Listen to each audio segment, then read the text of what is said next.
నేను భారతీయుడినే. ఇది నిరూపించుకోవడానికి ఏ సర్టిఫికేట్ కావాలా? ఆధార్ కార్డు చూపించాలా? పాన్ కార్డు చూపించాలా? పాస్పోర్ట్ చూపించాలా? నేను భారతీయుడినే. ఇవి నా మాటలు కావండి. 24 ఏళ్ల ఏంజల్ చక్మా అనే MBA స్టూడెంట్ చనిపోతూ చెప్పిన మాటలు. 2025 ముగించుకొని 2026లోకి అడుగుపెట్టాము. అయినా కూడా కులాల మధ్య, మతాల మధ్య, రాష్ట్రాల మధ్య ప్రేమ కాదు ద్వేషాన్ని పెంచుతూ ఉన్నారు. దేశంలోని పెద్దలు చేసే దోపిడీలు, సెంగార్ లాంటి రేపిస్ట్ ఎమ్మెల్యేలకి బెయిల్ వస్తే వాటి నుంచి డైవర్ట్ చేయడానికి ఇలాంటి పిల్లలు ప్రాణాలు కోల్పోతూ ఉన్నారు. ఇది ప్రస్తుతం మన దేశంలో ప్రాణానికి ఉన్న విలువ. ప్రజలు మేల్కోవాల్సిన అవసరం ఎంతైనా ఉంది. జెన్జీ మేల్కోకపోతే మీకు ఇదే వివక్ష జరిగినప్పుడు మీ వైపు నిలబడేవారు ఉండరు. త్రిపుర రాష్ట్రానికి చెందిన 24 ఏళ్ల ఏంజల్ చక్మా అనే అతను వాళ్ళ అన్నతో కలిసి కూరగాయలు కొందామని మార్కెట్కి వెళ్తే కొంతమంది బైకుల మీద వచ్చి, నువ్వు మన దేశం వాడి కావు, నువ్వు ఒక గురకాలా కనిపిస్తా ఉండావు, నువ్వు ఒక చైనా వాడిలాగా ఉండావు అని చెప్పి ఇలాగ వివక్షతోటి అతన్ని చంపేశారు.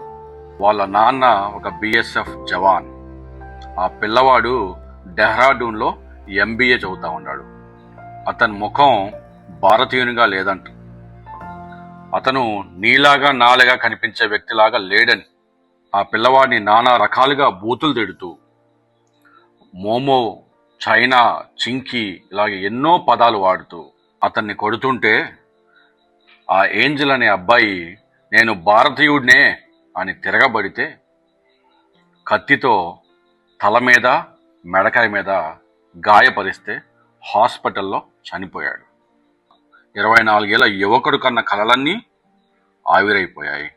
ఇతను లాంటి ఎంతో మంది నార్త్ ఈస్ట్ నుండి మన రాష్ట్రంలో, తెలంగాణలో ఎన్నో ప్రదేశాల్లో వాళ్ళ జీవన విధానం కొనసాగించడానికి మన మైండ్ సెట్, ప్రజల మైండ్ సెట్, సిస్టమ్స్ మధ్య నలిగిపోతూ ఉంటారు వివక్షతోటి. మరి ఇతను జీవితాన్నే కోల్పోయాడు, ప్రాణాన్నే కోల్పోయాడు.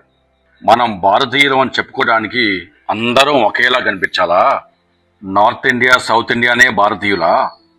మరి నార్త్ ఈస్ట్లో పుట్టడం ఆ పిల్లవాడు చేసిన తప్ప? విదేశీయుల్ని మన దేశంలో ఇబ్బందులు గురి చేస్తూ ఉన్నారు. వేరే మతాల వాళ్ళని పండుగలు జరపనివ్వట్లేదు. ఏంజల్ చక్మా లాంటి భారతీయుడినేమో చంపేస్తూ ఉన్నారు.